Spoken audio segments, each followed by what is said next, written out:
Bonsoir, la question fait débat depuis longtemps sans qu'aucune réponse formelle puisse être apportée. Il n'empêche, cette étude laisse perplexe. Des chercheurs de l'ULB ont exposé des fourmis à des ondes GSM.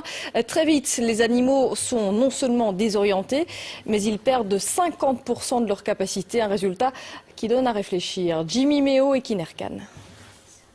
L'expérience peut être réalisée très rapidement.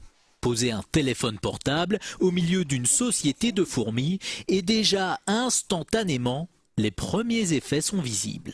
Vous voyez que celle-ci n'a plus sa locomotion normale.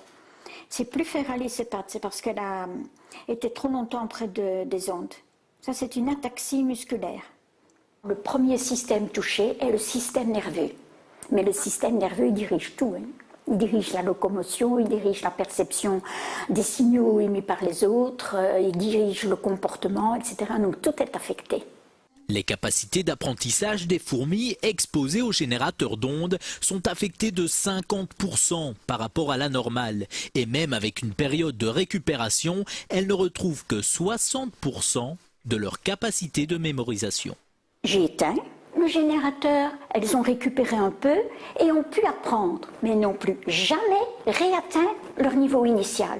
Il en est de même pour 7 fourmis exposées aux ondes du GSM. Si on arrête tôt l'expérience, elle va récupérer. Si on continue, elle va mourir. Les dangers pour l'homme sont aussi à prendre au sérieux.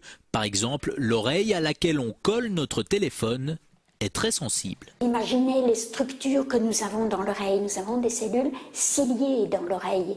Déjà dans l'oreille moyenne, la trompe d'Eustache, mais après pour l'équilibre, pour le son, ce sont des cellules terriblement fragiles. Les conseils, éloignez votre appareil, pas d'utilisation pendant trop longtemps. Et contre les insectes nuisibles, un petit générateur d'ondes pourrait ainsi faire office d'insecticide.